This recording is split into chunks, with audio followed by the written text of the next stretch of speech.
Hello everybody, and welcome back to my layout. So this layout update is going to be for the month of August 2017, and I just realized that it's been almost 6 months since my last layout update. To be quite honest, in those 6 months I really didn't get a whole lot completed on the layout. And the reason being is, one, this was my graduating year, so I was quite busy towards the end of May and all throughout June with final exams and provincials and obviously the graduation ceremonies and banquets and all the fun stuff. So June was pretty much a write-off for me. I really did not get up here at all. The end of May was pretty much a write-off too, and in April I was in Europe for 2 weeks, so that took up quite a bit of time. And in between all of that was just catching up on school and work and basically just getting back into the groove, which really did not give me any time at all to get up here and work on the layout. So even though I wasn't really working on the layout, I was definitely still spending money on probably not the most necessary items for the railroad. However, there's a few new releases from Athearn that I picked up, as well as some older releases from Walthers and Atlas that I decided to buy, that I was in need of, and also some more technical parts for the layout I've been starting to collect, so when it comes time I can have all the parts ready and assemble them. So the biggest thing right off the bat that might already have been noticeable is the grade going up to the second level. So all the bench work for that is complete. The track is laid and some of the wiring has already been completed, but I only did the wiring just enough so I could get it running. So there's only a few feeders and I have lots more to drop yet, and the bus line. So let's go on the other side and take a look at what's happening over there. So where we left off, the track was just curving through the backdrop, and here it comes out, and right that where the bench work has been dropped down, which is another thing I had worked on, that's going to be a very large bridge scene. And right before that bridge scene, right here, it's going to come out of a tunnel, then it's going to go into a slide shed right about there, and there'll be a few other tunnels along this. So this area is going to be probably the highlight of the layout. It's going to be, you're going to put a lot of work into the scenery, a lot more than probably the rest of the layout, because I want to really make this the focal point of the layout. So I'll go ahead and reposition the camera further up so you can take a look at what's going up on. So once you're past all the bridges, tunnels, and slide sheds, there is a siding, which I don't know if I discussed in my last videos, but I decided to put a siding on the grade. And I'll show you why in just a minute here. But this siding can hold 15 cars and 3 engines, which is basically the standard length of train that I will be running. So here's just a better view of the siding, give you an idea of what it looks like from more or less track level. And it just kind of snakes its way up the, basically what's going to be eventually the side of the mountain. So this is where the siding ends, and I'm sorry I have to freehand this, my tripod isn't quite tall enough. And it curves back over to the main section of the layout, and that is where I finished the track work for now. And I'll discuss that a little bit later. But as you can see, the bus line for the grade has been installed, and the only feeders that have been dropped are towards that end. There's about 4 of them so far, so I have quite a bit of feeders to install still, probably another 7 or 8 before I call this area complete for the time being. So the reason I stopped laying track towards the end of the grade is because of the gates. And this goes for both the lower gate here and the upper level gate. Basically, you probably remember from my last, maybe not because it's been a while, but for my last layout update, I said I was pretty satisfied with the way these gates turned out, and that I would probably was hoping I wouldn't have to touch them again. Well, that's really not the case. So as things dried out, the wood kind of changed and other things changed, and I really don't know what exactly happened other than the fact that the wood probably shrank a bit, but it was always a little bit stiff when you went to close it, a little bit tough to close it, but now it's just like you really have to yank on it and shut it, slam it closed basically in order to line the rails up. And my latch choice was also a pretty awful choice because there's way too much give inside of the sliding latch, which meant that if I bumped into the gate, the rails would misalign, but the gate would still close, it would remain closed. So I had an issue with the train running over misaligned rails. Luckily nothing ended up on the floor, but it was kind of a mess. There's a bunch of cars on the tipped over on the gate there. So basically the same thing goes for the upper level gate. Not going to bother closing it because it's literally the exact same as the lower level gate. The other thing, the problem with this one, the bigger problem I guess, is that it warped towards the floor, which is probably the best case scenario. That way I can just shim up the track to the level it wants to sit at, as opposed to having to totally take the gate off and restarting it, because you can't really fix an upward bow in the gate, especially with the track on top of it, because it would just wreak havoc on couplers and there would just be a whole bunch of different issues with that. But anyway, the problem I sourced out with both these gates is the hinge. The hinge right now is just honestly just a flimsy little piano hinge. And I'll show you my idea for the new hinge here in just a moment. But also said there was problems with the lashes, but I also tried magnets for these gates, which worked out pretty good, I have to say. But once again, it's just there's not much of a safety mechanism behind it. You can still misalign the rails even though the gate will remain closed.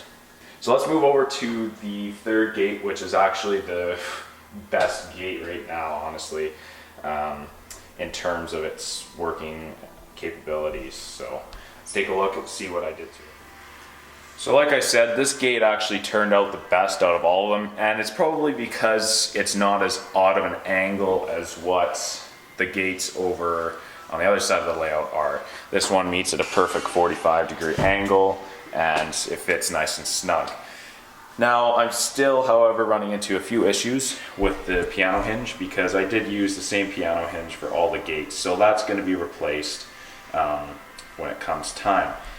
But the problem I was running into this gate was the way I was securing it with the latch. So got this little gate latch here. I had to modify it a little bit. I had to cut some pieces off so it would open, and I also pinched this little ring here so it'd be a lot tighter, and basically just as easy as that, and it is very snug. You can move the rails a little bit, but it's not enough to cause any sort of derailments or anything. We're talking like a couple thousandths of like a millimeter or something, right? It's not enough to cause problems. And then as easy as just undoing the latch like so. The only place I'm running into issues, which again is a result of the hinge, is right at that end there. The rails don't meet up perfectly, but again, not enough to cause any derailment. So the new style hinge that I plan to install is one that we tried to use earlier on when we were designing the gates. Now this has to be modified quite a lot, but the idea stays the same. Basically, you have the rod, proper diameter of rod, aluminum, and then you have this piece right here, which is welded onto this plate, which will be gone eventually. However, it's a bearing style hinge. If it'll focus, I don't know if it'll focus. There we go. So this is a bearing in here, and as you can see that it turns. I'm moving it around with my finger. Now once you get that rod slide into place. As you can see, there is no wiggle room whatsoever inside of that hinge. None at all. And it's very smooth, and I quite like it. I wish I used it at the beginning, but basically how it's gonna work is this beam right here is gonna be replaced with probably a steel beam, which the bearings are gonna be welded to. So if this right here was steel right now, this style bearing hinge would be welded right onto that beam. And then this beam on the gate is going to be replaced with something similar to this, some sort of rod that is the proper diameter for the bearing hinge. And that way, everything's nice and solid. I'll have the steel beam running from the upper level. It'll be secured in the upper level, and it'll be bolted right into the floor, so it'll be nice and sturdy. And the advantage of this is that with two of these bearings for each gate, got one up top, probably one on the bottom as well, I'll be able to slide the gate out. So if I ever need to get something larger in here and the gates are obstructing the movement of that object, I can just slide the upper level gate off first, and then the lower level gate, they'll just slide right out of the bearing. It's not super permanent in the respects that the gate will never be able to be removed again, but it's permanent enough that it'll be very well constructed and operational. So if that makes any sense. So we'll move on here to a few other smaller little jobs that I've completed. So again, I have to freehand this because my tripod doesn't go this low. It's kind of an oddball tripod, but anyway, I finished the bus wire for the upper level. I just had to run a section for, basically the block is gonna start here, and a block starts here, and that block is all gonna be part of this wall here. That way I can cut power when the gate is open. That's pretty advanced, so I won't go into too much detail on that, but that'll be for another video. So I finished the wire, running the bus wire on the upper level, and the bottom level has been done for quite some time. And I'm sorry I have to freehand this, but my tripod doesn't go this high either. I also dropped all the feeders for the upper level all the way around the room. Oh, that's not focusing. And I tied them in to the bus line underneath. So I won't bother going all the way around the upper level because the entire upper level is hooked into the bus line. Now I just need to hook up the bus line to the DCC system. And you may recall from the last layout update, I showed you my temporary wiring job. Hasn't changed. However, I did go ahead and pick up one of two that I'll eventually need. Digitrax PM42s. And for those of you who don't know what these are, they're basically power managers, so I can divide my layout into 4 blocks. Each one of these will divide the layout into 4 blocks. So my upper level will have 3 blocks plus the grade, and my lower level will have 4 separate blocks. And I believe these also double as a auto reverser. So it's quite a handy little board, circuit board, whatever you want to call it. It's quite a handy tool. So I'll be installing that probably this winter, and also power supply for it. And I've also picked up quite a few switches, so I'll show you these in just a moment. So this winter I hope to install my upper and lower level yards, and in the meantime I've just been buying supplies in order to do that. So I started buying switches, and for the yard I'm going with Micro Engineering, mainly because they just came out with this new system called the track ladder system. And what this is one, it's a more prototypical setup for the switches within a yard, and 2, it's a huge space saver.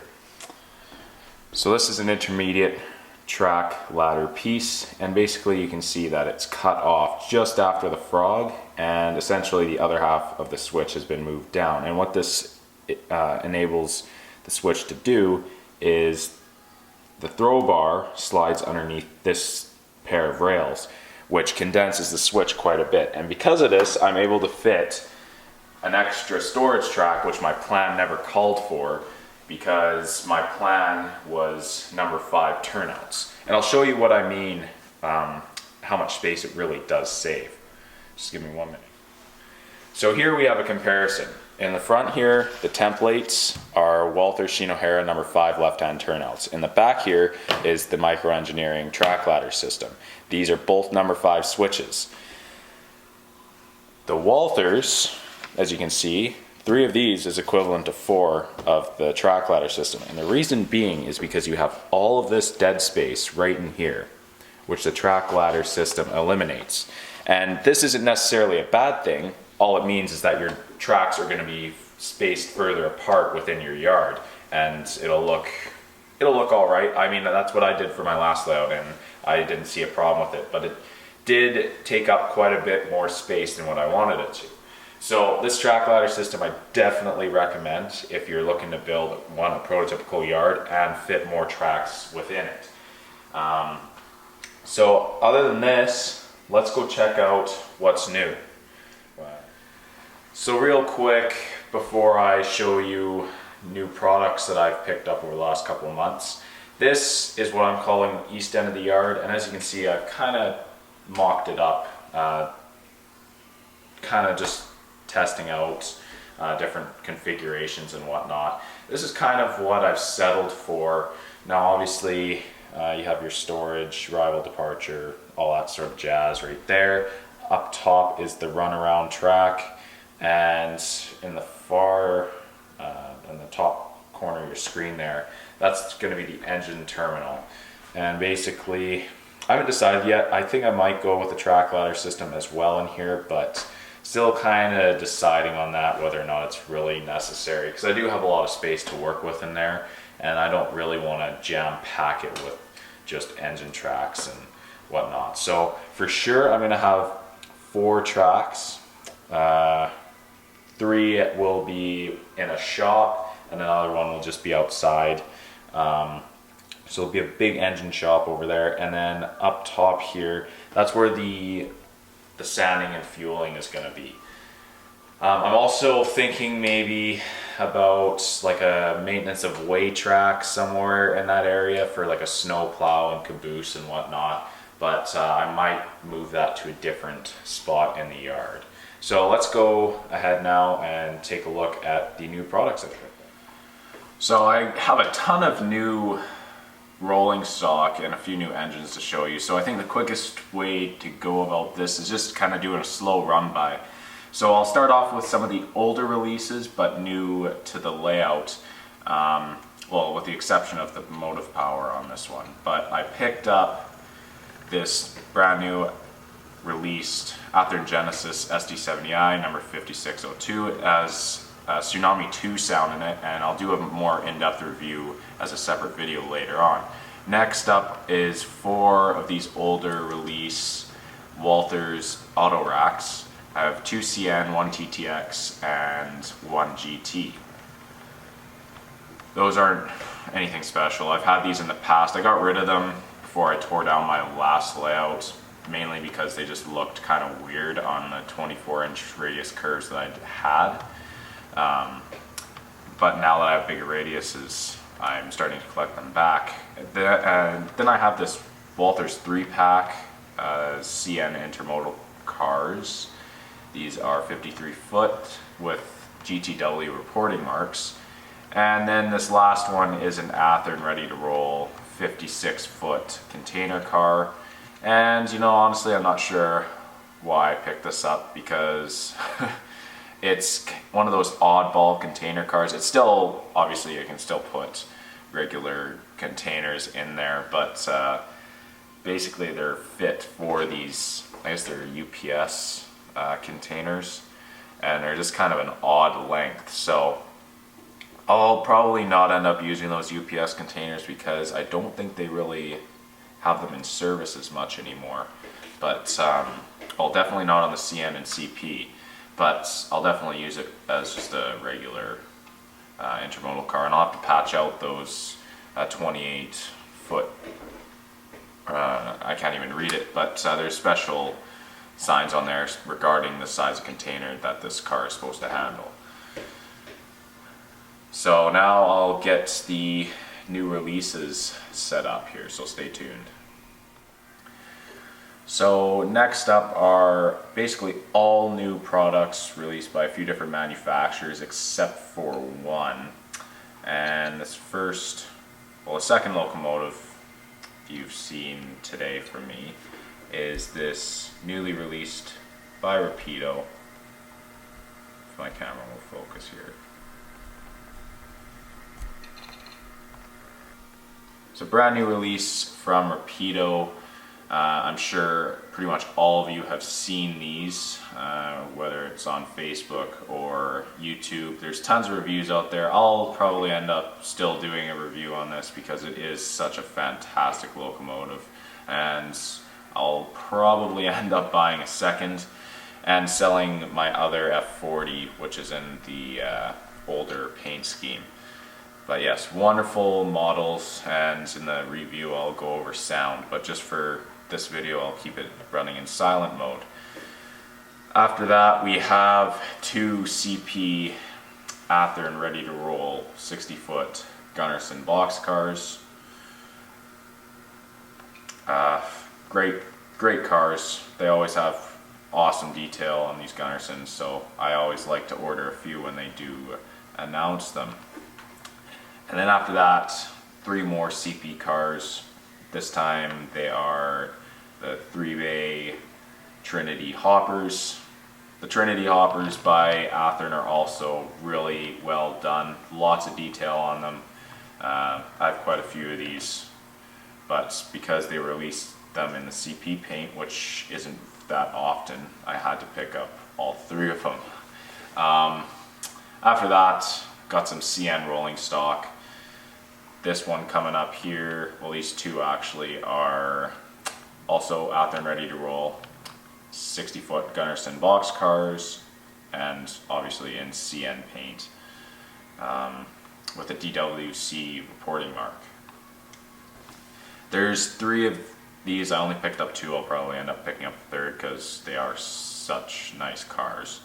And then after that we have this 60-foot bulkhead flat car by Ready to Roll. My camera wants to stay in focus here. These, for the price, I don't know why this isn't focusing, but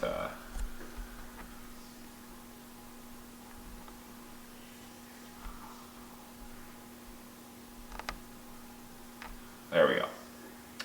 Sorry about that. These don't have great detail. Was a little disappointed, thought they'd have a little bit more.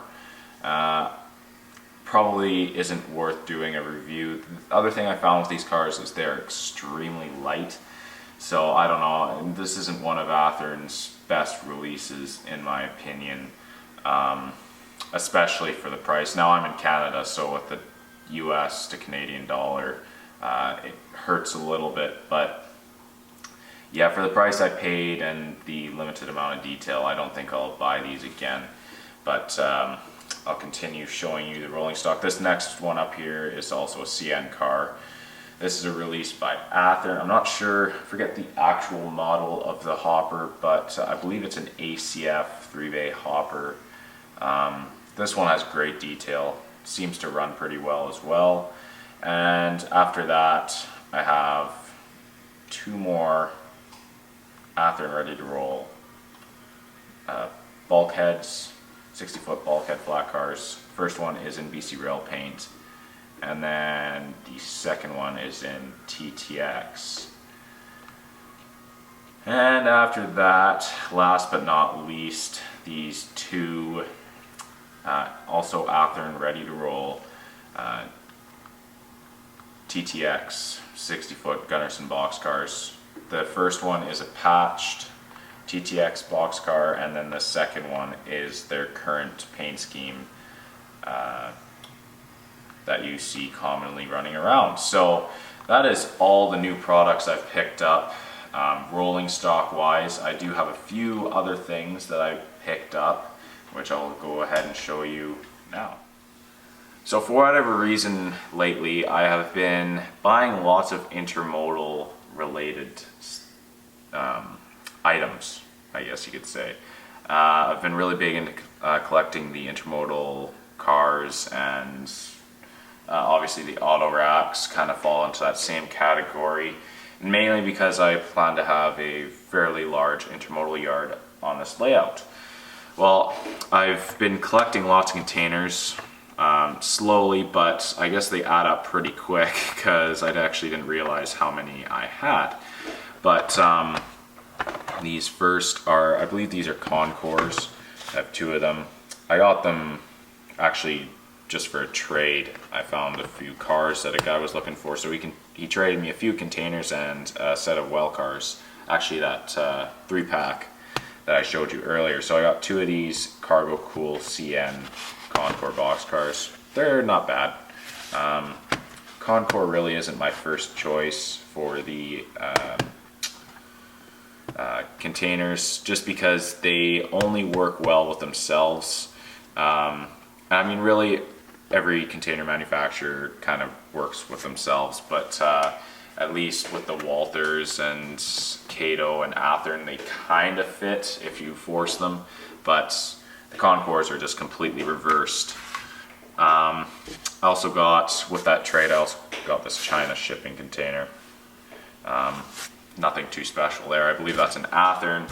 And then I also got, with that trade, these two Athearn Canadian Tire, that's quite in folk, there we go, 53-foot containers. Very happy with these, because I'm just finding out now that these are extremely hard to find, apparently. So I'm happy I have these. I see these pop up quite a bit, especially on CP. It goes into Quitlam. So happy to have these, and hopefully I'll find more in the future. But unless Athearn re-releases them, I'm probably going to have a hard time. What's next? There's been a lot of us lower mainland model railroaders have been attached to this estate sale where the guy is selling a bunch of awesome products for fairly great prices. So picked up a few containers from him. Picked up these two Matson, I guess they're 53 foots, no, 48 foots containers. $7 each, so I got two of those. I also picked up these two here, so pretty happy that I was able to pick up some cheap containers, because they are just not cheap at all to buy. So next up are these 3 scale trains, also Cargo Cool 53-foot containers. These are really, really nice. I really like these. I don't know if I'll be able to get this to focus, but yeah, no, it's not focusing. Yeah, sorry guys, I have a new camera here, so I'm just kind of figuring everything out, and it doesn't focus as well as a camcorder.